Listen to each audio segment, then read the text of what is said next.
Hello, artists and art enthusiasts, and welcome back to another episode of Hue and You, where you explore contemporary art with your host, Hugh Remington, myself.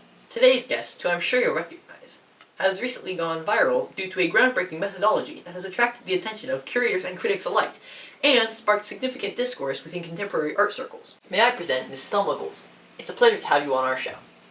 It is a pleasure to be here, Mr. Remington. Truly, such a delight. So, could you tell us a little bit about what you do? So, I'm all about, unfiltered authenticity and embracing your inner child. And, what better way to do that than embrace the way you used to draw as a child, as a kindergartner specifically. Wonderful, wonderful. Would you be willing to provide a demonstration on how to draw like a kindergartner for our viewers? Yes, absolutely. So we're just gonna start with the old classic that you'll probably remember from your old childhood. We're just gonna draw a simple picture of your family. What we're gonna be using today is washable marker. Here. All right, let's get started. So the first thing we're gonna add to our picture is always gonna be the sun. And we're gonna draw it in the corner like this. And then we're gonna give it some rays to show that it's shining really bright. Sunny in my world today. And then we need something for people to stand on in our picture. Obviously, we need something for our family. So we're gonna draw the ground. We're gonna draw this line, kind of a little bit up here. And then we're gonna do the lawn. We're gonna do the grass. Some people are gonna wanna do them all individually. I feel bad for these people. Okay, next we're gonna draw your family. So here's my daddy. He's the tallest. Then mommy.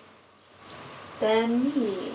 You'll notice all the arms and the legs are the same size. What makes someone tall is basically how long their middle is. My height is greater than that of either parent at the moment. Oh, that doesn't matter. It's kind of more of a representation of, your inner child. Does that make those a representation of my inner parents? No. Okay, and nobody has hair yet, so what we're gonna do is, maybe something unique for each member of the family. Okay, so for Daddy, we're gonna do the spiky hair method. It's kind of like the grass, but justifiable. And then for Mommy, we're gonna do the 2 strands of hair method. And then the last method that we're gonna use for my hair is this method. I mean, that's kind of what my hair looks like, so... What if you were bald as a child? Were you bald as a child? Well, let's just say I had dreams of going to seminary. Okay, so now for some of the finer details. Guys have ears. For some reason, girls don't. And girls have eyelashes. Here's some eyelashes. Don't worry about noses or eyebrows or any of, the finer details of the face. Oh, except eyebrows for angry people or scoundrelly rascal types, in which case they have eyebrows But we're missing one thing here. We're missing our pet, Mr. Fluffy.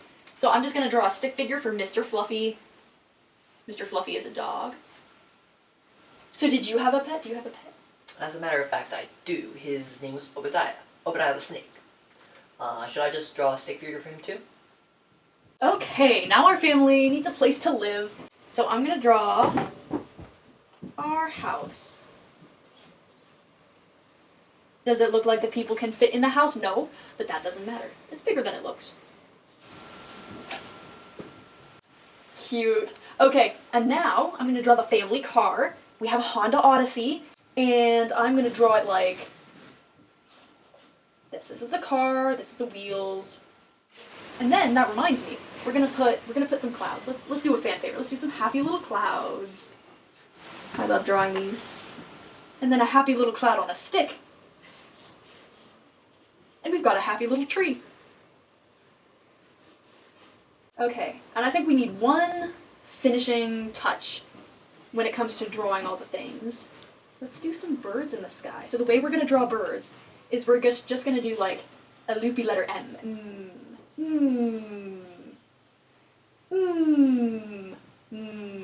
Like for McDonald's. See, it's a flock of Canadian geese. Does that make Australian geese W's? Beats me. The last thing you do when you draw a picture, and it's gonna be, you sign your name. It took me a while to learn how to spell my name, but I know it now. And we're done. Yeah, so that's a little bit of my style. That's what I work with. And feel free to take this method home to your own canvases and experiment with it. Let your inner child run wild. Thank you for that wonderful demonstration, Miss Goose. Of course, my pleasure. As per usual, these 2 original artworks will be auctioned off, Although I normally do give mine to my mommy. and the proceeds will be donated to a mostly charitable cause. Thank you for joining us. Tune in next week for the historical significance of the middle school graffiti-esque thingamabob.